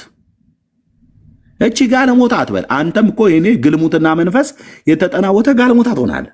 ምን ማለት ነው ጋለሞታ ማለት? መገልሞት ምንድን ነው? ለእግዚአብሔር ሕዝብ ለእስራኤል የተባለው ለቤተ ክርስቲያን የተባለው ከዓለም ጋር መጋባት ማለት ነው። የወንድም ጋለሞታ አለ እና ኢሳያስ ሲናገር እግዚአብሔር ዘርን ባያስቀርልን ኖሮ እንደ ሰዶም እንደ ገሞራ በመሰል ነበር ይላል። ቆይ ምን ተገኝቶ ነው? ወይት እና ኢሳያስ እነሱ ይናገሩኛ ጭጭ እንበል። የሰራዊት ጌታ እግዚአብሔር ዘርን ባያስቀርልን ኖሮ እንደ ሰዶም በሆነ እንደ ገሞራ በመሰል ነበር ካለ በኋላ እናንተ የሰዶም አለቆች ሆይ የእግዚአብሔርን ቃል ስሙ፣ እናንተ የገሞራ ሕዝብ ሆይ የአምላካችንን ሕግ አድምጡ። ኦኬ እሺ። ኢሳያስ ይህንን ቃል በተናገረበት ሳለ የሰዶምና የገሞራ ሕዝብ ነበር እንዴ በሕይወት? የለም። ኢሳያስ ይህን ቃል የተናገረ የዛሬ 2700 ዓመት ነው። የሰዶምና የገሞራ ሰዎች እስከጠፉ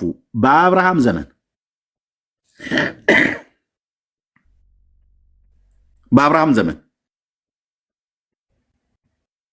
ልብ በሉ፣ በአብርሃም ዘመን ቢያንስ በትንሹ ማለት እስራኤል ከግብፅ ምድር ከወጣ 1500 ዓመቱ ነው። አሁን ወደኋላ ሄደን ቢያንስ 400 እንኳን ራሱ ብንጠራው 430 ብንጠራው አብርሃም የነበረበት ማለት ነው። አሁን ያዕቆብ ወደ ግብፅ የወረደበት በአብርሃም ዘመን አይደለም። ይስሐቅ ተወልዷል። ከዛ ያዕቆብ ተወልዶ ያዕቆብ 7 ሰው ሆኖ ነው ወደ ግብፅ የገባው። የሁለቱን አባቶች የይስሐቅንና የያዕቆብን ዘመን ሳንጠቅስ ማለት ነው። እሱን ዘመን ሳልጠቅሰው ለጊዜው ማለት ነው በሂሳብ አስቀምጠዋለሁ።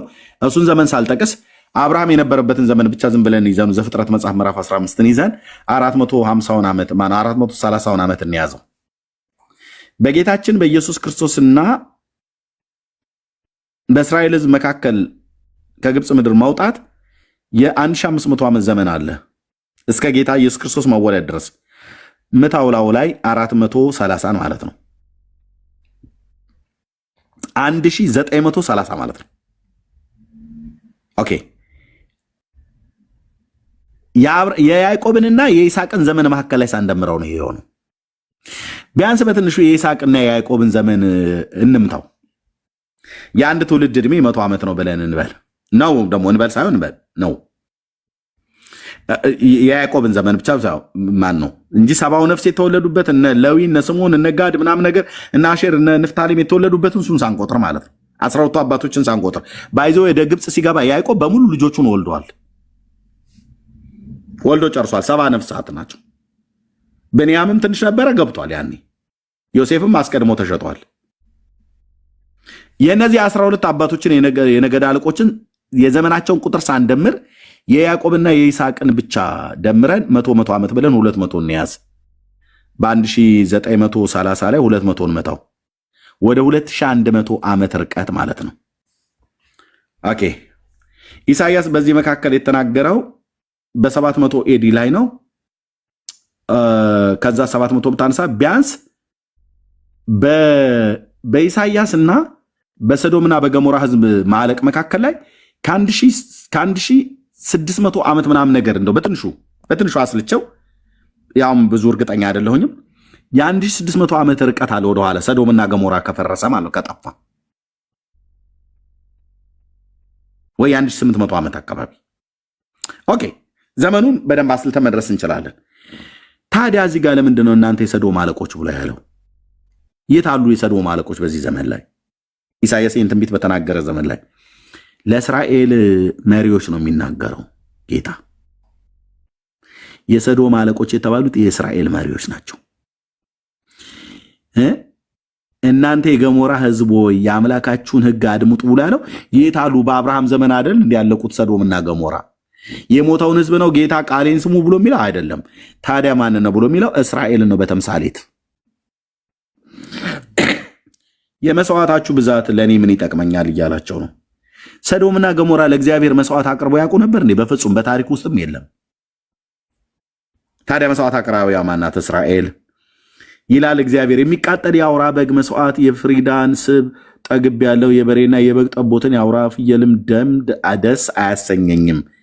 በእኔ ፊት ልትታዩ ብትመጡ ይህንን የመቅደሴን አደባባይ መርገጣችሁ ከእጃችሁ የሚሻማ ነው ይላል። እንዴ ሰዶምና ገሞራ ጌታዊ ቤተ መቅደስ በተሰራ ሰዓት ላይ በቤቴ ብለህ ያልከው ይመጡ ነበር እንዴ? ያኔ ወደ መቅደስ የሉም። አብርሃም በነበረበት ዘመን ደግሞ ቤተ መቅደስ የለም። አብርሃም ራሱ በዛፍ ስር ነበር የሚያጥን የነበረው አባት አብርሃም ማለት ነው። ኦኬ እግዚአብሔር በተገለጠለት ስፍራ በዛ ቦታ ያጥን ነበር። ወይ ድንጋዮችን መሰዊያ በጅቶ ወይ ደግሞ ዛፍን ምናምን ነገር አድርጎ እንደዚህ ያጥን ነበር። ታዲያ ለሰዶምና ለገሞራ ህዝብ አይደለም ጌታ የሚያስተላልፈው? አይደለም። በተምሳሌታዊ በምሳሌያዊ ንግግር ለእስራኤል አለቆች ነው። አየ ይሄ በሰዶምና በገሞራ ህዝብ መካከል የተገኘ በደልና ኃጢአት በእስራኤል መካከል ስለተገኘ እግዚአብሔር ላጥፋን ብሎ ቢል እንደ ሰዶምና እንደ ገሞራ ነበር የምንመስለው እያለ ነው ኢሳያስ። ነገር ግን እግዚአብሔር ዘርን አስቀረልን እያለ ነው።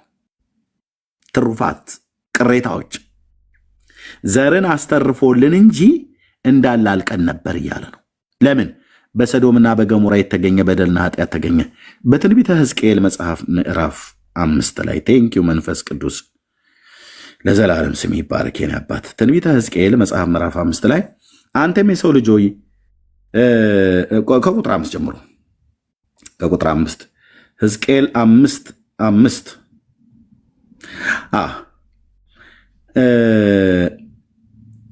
ጌታ እግዚአብሔር እንዲህ ይላል፣ ይቺ ኢየሩሳሌም ናት፣ በአሕዛብ መካከል አድርጌያታለሁ። አገሮች በዙሪያ አሉ። እሷ ግን እሷ ከአሕዛብ ይልቅ ፍርዴን በኃጢአት ለወጠች። ከአሕዛብ ይልቅ በዙሪያ ካሉ አገሮች ሁሉ ይልቅ ትእዛዜን ተላለፈች።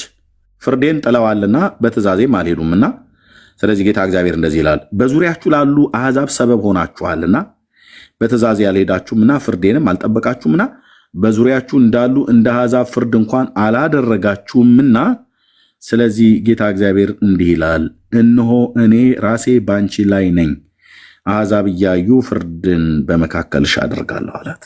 ይሄው ነው የሆነው። ባይዘዌ አሕዛብ እያዩ ፍልስጤማውያን እያዩ ግብፃውያን እያዩ ሞዓብ አሞናውያን እያዩ ሊባኖስ ሶርያውያን እያዩ በርቀት ፍርድን በመካከልሽ አደርጋለሁ አላት። ስለ እርኩሰትሽም ሁሉ ያልሰራሁትን እርሱን የሚመስል ደግሞ የማልሰራው ነገር እሰራብሻለሁ። ስለዚህ ያኔ እግዚአብሔር በሚቀጣ ሰዓት ላይ ስለዚህ በመካከልሽ አባቶች ልጆቻቸውን ይበላሉ፣ ልጆችም አባቶቻቸውን ይበላሉ፣ ፍርድንም አደርግብሻለሁ፣ ከአንቺ የቀረውን ሁሉ ወደ ነፋስ በትነዋለሁ አላት። ወደ አራቱም የምድር ማዕዘናት ማለት ነው። ቤተ ክርስቲያን እየሰማሽ ነው ወይ እህቴ፣ ወንድሜ፣ አንተ፣ አንቺ፣ እኔም? ስለዚህ እኔ ሕያው ነኝና በእድፈትሽ በርኩሰትሽ መቅደሴን ስላረከሰሽ፣ ስለዚህ በእውነት እኔ አሳንስሻለሁ ይላል ጌታ እግዚአብሔር። ዓይኔም አይራራም እኔም አላዝንም። ምን እልሻለሁ? አበዛሻለሁ ብሎ እንዳላት ሁሉ እኔ አሳንስሻለሁ። ምን በማድረግ ነው የምታሳንሳት? እግዚአብሔር ከአንቺም ሲሶም በቸነፈር ይሞታል፣ በቸነፈር ገለዋለሁ ያላት። በመካከልሽ በራብ ያልቃሉ፣ ሲሶን በዙሪያሽ በሰይፍ ይወድቃል፣ ሲሶንም ወደ ነፋስ እበትናለሁ፣ በኋላቸውም ሰይፍ መዛለሁ። ባይዘው ይህንን ያደረገው ነቢዩን ይህንን ለማስደረግ ፀጉርህን ተላጭ አለው። ተላጨው ሕዝቅኤል አለው። ያው አንተም የሰው ልጅ ሆይ የተሳለ ጉራዴ ውሰድ፣ እንደ ጢም መላጫ ወደ አንተ ትወስደዋለህ፣ ራስህንና ጢምን ትላጫለህ አለው። ሕዝቅኤልን ሊትራሊ ነው ያደረገው። ትላጫዋለህ፣ ጢምህንም ላጫው፣ ከዛ እንደነ ዘርአ ብሩክ ጸጉር ለመዳኛ የዘላለም ሕይወት ማግኛ ይሆናል ብሎ አይደለም ያለው። የእነ ሕዝቅኤል እንኳን ጸጉር ብራዘር ለድነት እንኳን አይሆንም፣ እንኳን የዘርአ ብሩክ የምትበላው ሰውዬ። ኦኬ ተላጭበታለህ።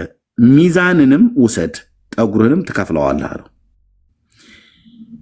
የመከበብም ወራት በተፈጸመ ጊዜ በከተማይቱ መካከል ሲሶውን በእሳት ታቃጥለዋለህ አለው። ከላጫው ጸጉር ውስጥ ግማሹን ፓርት ሲሶውን በእሳት አቃጥለዋለሁ። መንገድ ላይ ባይዘው መንገድ ላይ ነው ያስተኛው ጌታ 490 ቀን። እንደ ሕዝቅኤል የተፈተነ ነብይ የለም።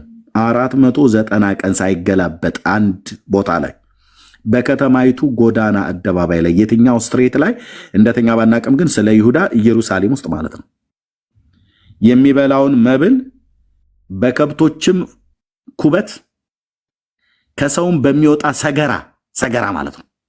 የሰው ሰገራ ደርቆ በሱ ሁሉ አድርቆ በሱ ሁሉ አቃጥሎ በሱ ሁሉ እንጀራ ጋግሮ በልቷል። ሕዝቅኤል እግዚአብሔር አድርግ ብሎት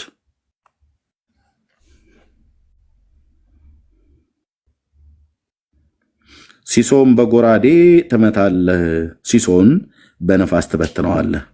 አየው፣ በነፋስ መበተን፣ በጎራዴ መምታት፣ በእሳት ማቃጠል። ሲሶን በእሳት ታቃጥላለህ፣ ሲሶን በጎራዴ ትመታለህ፣ ሲሶን በነፋስ ትበትነዋለህ። ግማሹ ፀጉርህን በነፋስ በትነው መጨረሻ ላይ፣ ግማሹ ፀጉርህን ደግሞ በጎራዴ መታው፣ እህል እንደሚመታ እንደዚህ ማለት ነው። ግማሹን ደግሞ በእሳት አቃጥለው። ስለዚህ ሕዝቅኤል ፀጉሩን ተላይቶ እዚህ ጋር አንድ ግማሽ፣ እዚህ ጋር አንድ ግማሽ፣ እዚህ ጋር ክፋይ አድርጎ ይሄኛውን በጎራዴ ሲደበድብ መንገድ ላይ የራሱን ፀጉር በሰይፍ ሲመታው ምን ማለት እንደሆነ መንፈሳዊ ዓለም ላይ እግዚአብሔር ብቻ ካልሆነ በስተቀር እኔ እናንተ በዛን ሰዓት ብናገኝ ይሄ እኮ ብድ ሰውዬ ነው እንዴ ኤርሚያስ የምሰማው ሰው አተን አሁን ይሄ ነብይ ብለህ የምትለው ብለን ልንለው እንችላለን። ይሄ ሕዝቅኤል በዚያ ዘመንም ያሉት እንደዚህ ነበር። እዚህ ፀጉሩን ቁጭ አድርጎ እስኪ አሁን ፀጉር እዚህ ጋር ቁጭ አድርጌ በቢላው ስደበድብ ምን ይባላል? ከዛ ደግሞ ይሄኛውን ደግሞ ፀጉሩን በእሳት አቃጠለው። እኛ ልናላግጥበት እንችላለን እንጂ እሱ ግን የጌታን ድምፅ እየሰማ ነው እንደዚህ የሚያደርገው። ይሄኛውን ደግሞ አውጥቶ በተነው ይላል፣ በነፋስ ላይ እንደዚህ በተነው እና ይሄንን ካደረገ በኋላ የእግዚአብሔር ቃል የመጣለት እንደዚህ ብሎ ነው። የነቢያት መንፈስ ይሄ ማንም ፈሽፋሻ እኮ ነው አሁን እያሰደበ ነው ያለው እንጂ ጌታ እኮ ሲናገር እኮ ይናገራል። ወንድሞች እናቶች፣ በጣም እኮ አልኳችሁ፣ በጣም እኮ ነው የሚናገረው። እንዳናፉ ምድራችን ላይ አይቀሩም። እንዳናፉ የክርስቶስ ቤተክርስቲያን ላይ ሐሰተኞች እንደፋነኑ አይቀሩም። የእነዚህ አባቶች መንፈስ በእውነት እግዚአብሔር ምስክር ነው፣ ሕያው ነው ለዘላለም። ሕዝቅኤል ነው የሞተው እንጂ የሕዝቅኤል አምላክ እግዚአብሔር ሕያው ነው። እና ምን ነበረ ግን እንደዚህ በእሳት እንደዚህ ለመበተን እግዚአብሔር አሳልፎ የሰጣቸው በሰዶምና በገሞራ የተገኘ በደልና ኃጢአት ነው የተገኘው። ምን ልላችሁ ነው? ሰዶምና ገሞራ እንጀራ ስለመብላትና ስለመጠጣት ብቻ አይደለም። እንጀራ መብልና መጠጡን ከበሉት ከጠገቡ በኋላ ለማመነዘር ተነሱ ይላል።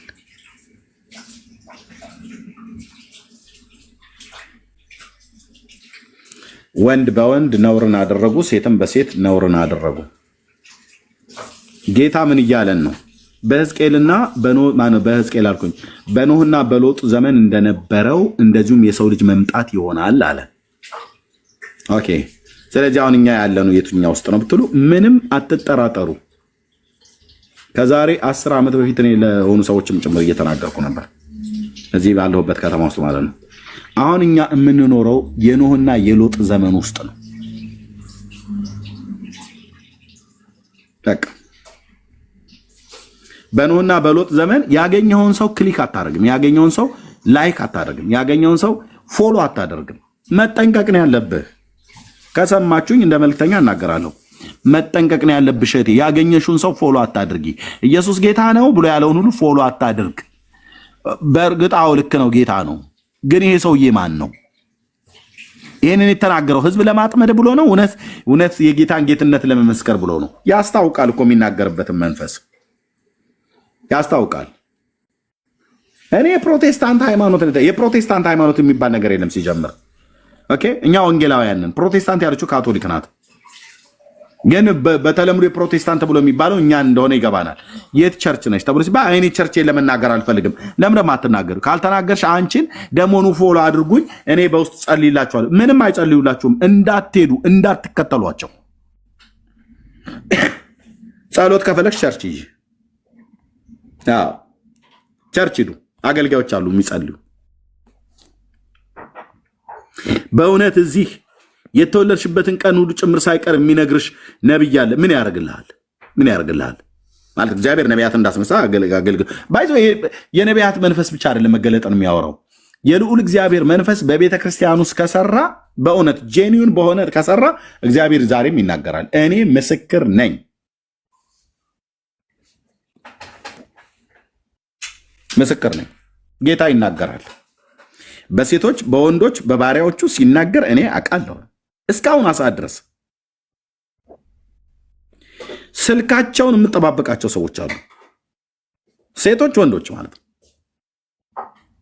ይሄ አረብ ሀገር የሚባለው ሀገር ወንድሞች እናቶቼ እግዚአብሔር ቅቡዓንን የሚያስነሳበት ሀገር ሆኗል። ወንድም አለ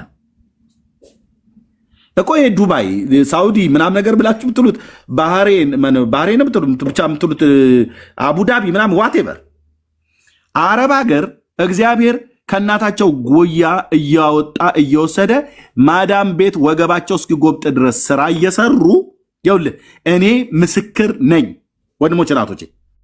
አረብ ሀገር ወስዶ እግዚአብሔር ከእናቷ ነጥሏት፣ ከቤተሰቧ ነጥሏት፣ ማዳም እየጮችባት ዕቃ እያጠቡ እጃቸው እስኪነፍር ድረስ ሆኑ።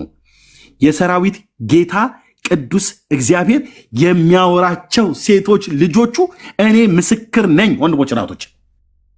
አውሮፓ እንደዚህ አልሰማውም። አሜሪካ እንደዚህ አልሰማውም።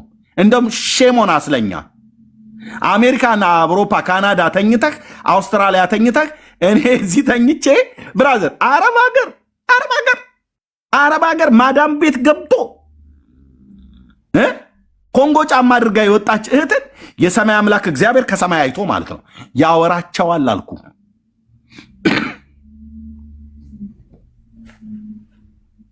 ስልክ ሲደውሉ ወዲያው ነው ማለት ነው። የማናችሁንም አላነሳም። ቅድሚያ እንዳትቀየሙን።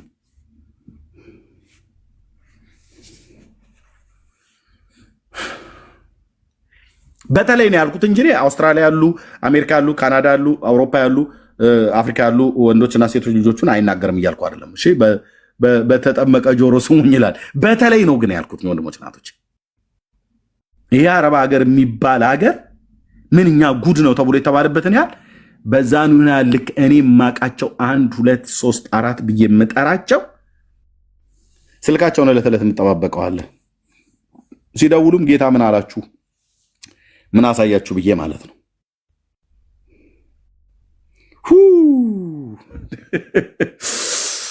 ወይኔ ጌታ ሆይ ጌታ ሆይ ጌታ ሆይ፣ አንተ እኮ ሰው እንደሚያ አይደለም። አንተ ልብን ነው የምታየው።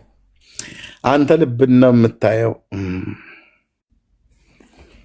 እኛ በአማረ አልጋ ላይ ተኝተን በአማረ ሶፋ ላይ ተቀምጠን እነሱ ለመቀመጫ ጊዜ እንኳን የሚያገኙ አይመስለኝም።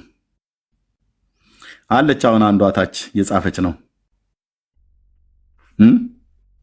ከዛች ከምላችሁ ከእግዚአብሔር ሴት ከሚሚዬ ውጭ እሷ አሁን አገር ቤት ገብታለች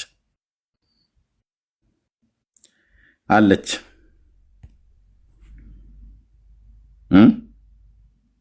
እዚሁ አለች አሁን ኮሜንት መስጫ ላይ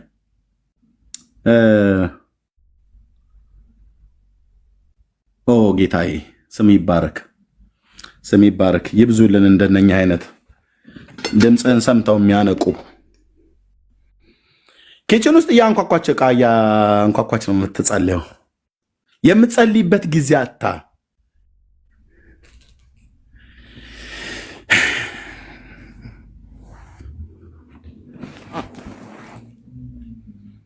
ዘር ትውልድሽ ይባረክ። እህቴ ተስፋ ነሽ አንቺ። ጌታዬን አይቼብሻለሁ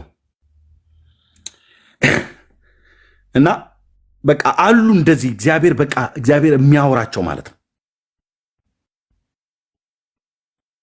እነዚህ ሰዎች እነዚህ እህቶች አሁን በትልቅ ቤተክርስቲያን ቢሄዱ እውነት ለመናገር ፀጉራቸውን በቅጡ እንኳን ያልተተኮሱ ልብሳቸው ዶዶናት የማይረጩ ሽቶ ሊረጩ የማይችሉ ካላቸው ኢኮኖሚ አኳያ፣ ምክንያቱም እናቶቻቸውን፣ አባቶቻቸውን፣ ወንድሞቻቸውን ይረዳሉ ጎብጠው ደክመው።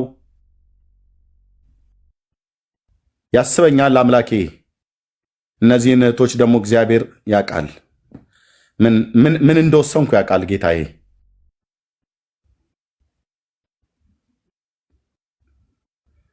እና ሪከርድ አርጋ ትልክልኛለች። ወንድሞቼ በቃ እግዚአብሔር ዛሬም ይናገራል ብሎ የሚለው ቃል ለእኔ እኮ ብቻ አይደለም ለእነሱም ሁሉ ጭምር ማለት ነው። በእነሱ በኩልም ሁሉ ጭምር በሰው ፊት ቢታዩ በፍጹም እውነቱን እንገራችሁ መድረክ አይሰጧቸውም። አሁን ትልቅ ቸርች ቢሄዱ አይ እንዴ ማለት ምልህ ኤርሚያስ አለ አይደል እንግዲህ ያው ህዝቡ ፊት መቼም ሊቆም የሚገባ ሰው አዎ ህዝቡ ፊት ሊቆም የሚገባ ሰው እሺ ምን አይነት ነው? ዱቄት የተለቀለቀ ማለት ነው።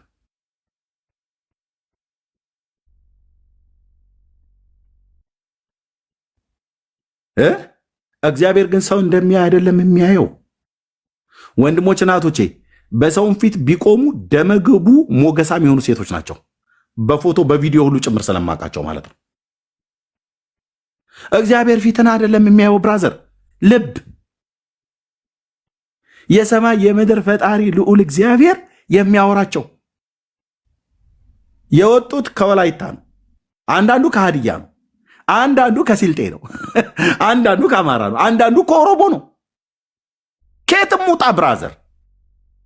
ከኦሮሞ የወጣውን በደንብ እሰራበታለሁ፣ ከወላይታ ግን የወጣውን አልሰራበትም ብሎ አይልም እግዚአብሔር። እግዚአብሔር ልብን ነው የሚያየው።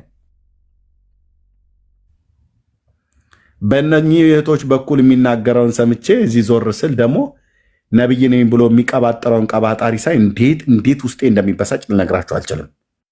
ግን እግዚአብሔር ሰው አለው፣ እግዚአብሔር ሰው አለው። በተለይ ይኸው እናገራለሁ ዓለም አደባባይ ላይ አረብ ሀገር ያሉ እህቶችን የምትንቁ ወንድሞችና እህቶች በቃ ሰርተው ለመሄድ ሰርተው ቤተሰቦቻቸውን ለመርዳት ብለው የሄዱ ሰዎችን እንኳን በፍጹም በዚህ ነው ልክ ክብረ ነክ ነገር ልትናገሩ አይገባም። ከዛ ባለፈው ደግሞ እውነቱን ልንገርህ የአብርሃም የይስሐቅ የያዕቆብ አምላክ የኤልያስ አምላክ የማገለግለው ጌታ ኢየሱስ ባንደበታቸው የሚናገር ተንበርክከው ራእይ የሚያሳያቸው ተኝተው ህልም የሚያሳያቸው በድምፅ በቅዱስ ቃሉ የሚናገራቸው ከራስ ፀጉሬ እስከ እግር ጥፍሬ ድረስ ነው የሚነዝረኝ አልኩ ሲያወሩ። ለምን? የልዑሉ ድምፅ ነው ሲያወሩ። እዚህ እኔ ኮንፈርም ያደርግልኛል። እሰይ ጌታዬ፣ እሰይ ጌታዬ። አንተ አቁምና እነሱ ያገልግሉ ብለህ ብትለኝ ቀጥታ ታዘዛለሁ አባቴ።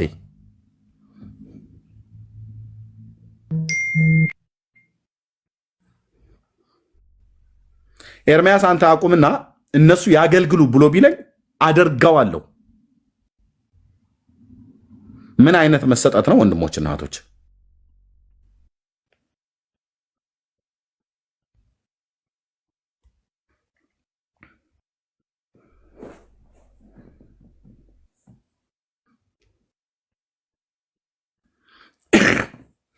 ገንዘብ ተሰጥቷቸው እምቢ የሚሉ ጀግኖች አይገርምም? አረብ ሀገር ማዳም ቤት እየሰራች አዲስ አበባም ዱባይም ቤት ልግዛልሽ በድብቅ አገልግኝ ተብለው ሲባሉ የእኔ ዘመን ምስክሮች ናቸው። ልክ እንደ ታግዬ ማለት ነው። ምስክሮች ማለት ነው።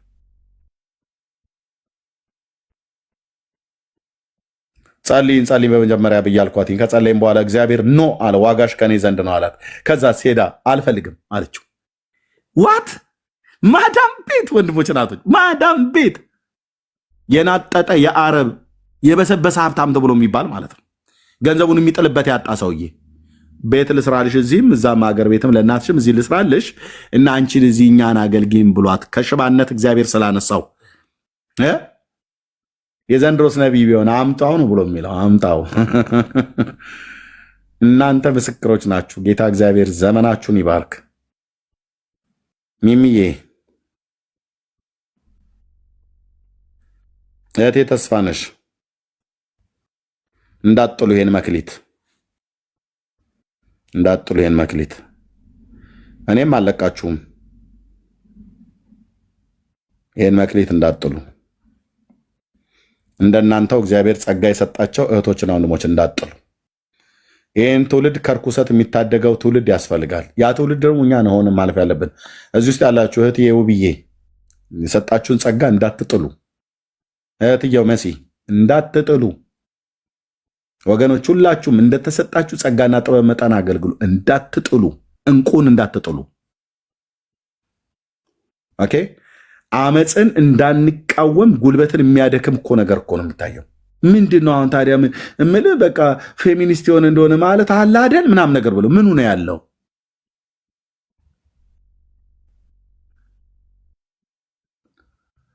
ባልጠፋ ሰው በእንደነኛ አይነት ሴቶች ይመራሉ። እንዲህ አይነት ነውር የምታደርግ ሴትን አንድ የጴንጤ እህት ተከትላ ፎሎ ስታረጋት ማለት ነው። ቀደም አንድ ወንድም ሲናገር ነበር፣ ፎሎአችሁን ሁሉ ጭምር ማንሳት ያለባችሁ ከእንደነኛ አይነት ሰዎች ጋር። ምን ልታደርግ አሁን ፎሎ አደረጋችኋት? እንደሱ አይነቷን ሴት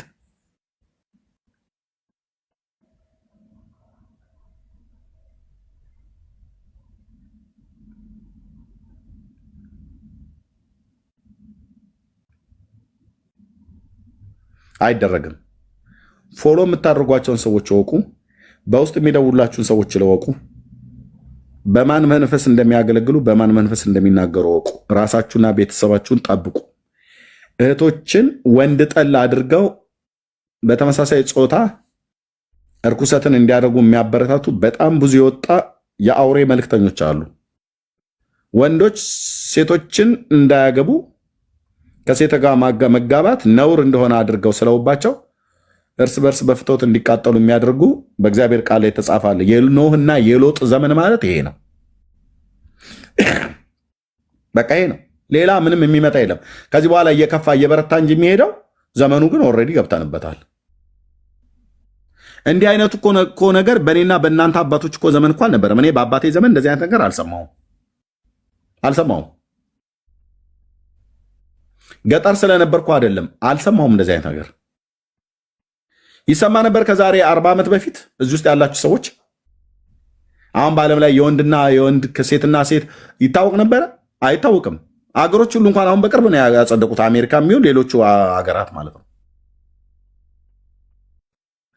እኔ እንኳን በተወለድኩበት ዘመን ከዛሬ 4 10 ዓመታት በፊት አይወራም ነበር እንደዚህ አይነት ነገር የለም። እንኳን ኦፊሻል ሊጸድቅ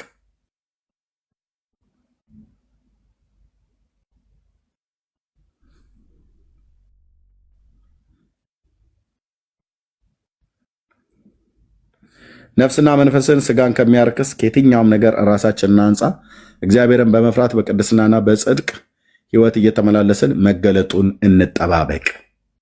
እግዚአብሔር ለቅድስና ሕይወት ጠርቶናል። እግዚአብሔር ለጽድቅ ኑሮ ጠርቶናል። እግዚአብሔርን በመፍራት በዚህ ትውልድ መካከል ጌታን አስከብረን እንጂ ጌታን አሰድበን ማለፍ የለብንም። ይህንን ደግሞ ለማድረግ የሚረዳንን ጸጋ ለማግኘት ዕለት ዕለት በፊቱ እንጸልይ፣ ቅዱስ ቃሉን እናንብብ፣ ከቅዱሳን ጋር ህብረት እናድርግ። ጓደኞቻችሁን ባልንጀሮቻችሁን ምረጡ። እነማ ጋር ምን አይነት ስልክ እንደምታወሩ እወቁ። ወደ አመፃና ወደ ክፋት ወደ ርኩሰት የሚጋብዟችሁን ሰዎችን ፈጥናችሁ ተለዩ። ምንም መጸለይ እንኳን አያስፈልገኝም። ምን ያልኩ ፈጥኘን የምንለየው ገና በአንድ ቀን ውሎ ስንውል የምታወራውን አይቼ ፈጥኘን የምንለይህ እግዚአብሔር በገለጠልኝ ያህል መጠን መንፈስንም ሁሉ ጭምር እንመዝናለን። መንፈሳዊ ሰዎች ነን። እንደዚህም ብሎ ከጥቅስ ያለፈ ብቻ አይደለም። እኛ መንፈሳዊ ሰዎች ነን። መንፈሳዊ ሰው ሁሉን ይመረምራል እንጂ በማንም አይመረመርም ብሎ የሚለውን ቃል ብቻ ይዘን ዝም ብሎ ለጉራ ብቻ የምታወራ አይደለም። በምን መንፈስ እንደምታወራ ጌታ የገለጠልን ያህል ግን ይገልጥልናል። አንዴ በጣም ሾኮኝ የደነገጥኩትኝ ለመጀመሪያ ጊዜ ይህንን መንፈስ እግዚአብሔር ወደ ህይወቴ ሲያመጣ በእግዚአብሔር መንፈስ መነካት እዛ ጉባኤ እግዚአብሔር ስለነበርኩ 6 ኪሎ አጥቢያ ማለት ነው። አንዴ ሐምሌ 19ን የምታውቁት ሐምሌ 19 መናፈሻው ማለት ነው። ከሱ በጀርባ በኩል ወደዛ ወደ ፈረንሳይ ኢየሱስ ቤተክርስቲያን መሄጃው ቀበሌ 10 ምናምን ነገር የሚባል አለ። እዛ አካባቢ አንድ ሰው ነበር፣ አሁን ስሙን መጥራት ማልፈልግ፣ ምሳ እንብላ ብሎ ጋብዞኝ ይዞኝ ሄደ ቤቱ። የቸርች ሰው ነው።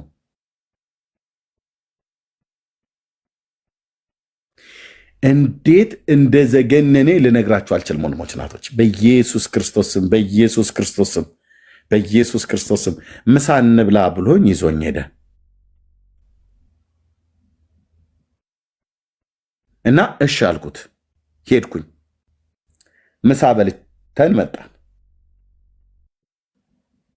ምንም በቃ እንሂድ ብሎ አለኝ። ሄድኩኝ። የሙሉ ጊዜ አገልጋይ ስለነበርኩ ማለት ነው። ስራም ነው የሙሉ ጊዜ ገና አልሰጠሁም። ፓርታይም ነው ምሰራ። ፓርታይም አገለግል ነበር 6 ኪሎ ጉባኤ እግዚአብሔር በነበርኩበት ሰዓት ማለት ነው። እና አስታውሳለሁ በጓሮ በር በኩል በዛ በግብፅ ኤምባሲ ጋር በዛ ጋር ነበር ምንገባ የነበረውና ምሳ በልተን ታክሲ አተን በእግር እየመጣን እያለን ወደ እኩለ ቀን አካባቢ ነው በ7 እና በ8 ሰዓት መካከል አካባቢ ላይ ነው ያለው። ወክ እያደረግን የሰኞ ቀንና የሐሙስ ቀን የዲሊቨራንስ የምክር አገልግሎት የምንሰጣቸው አለ። በኋላ እንደውም ቸርች ውስጥ ተፈቀደልን ምሳ ለአገልጋዩ ተብሎ ማለት ነው።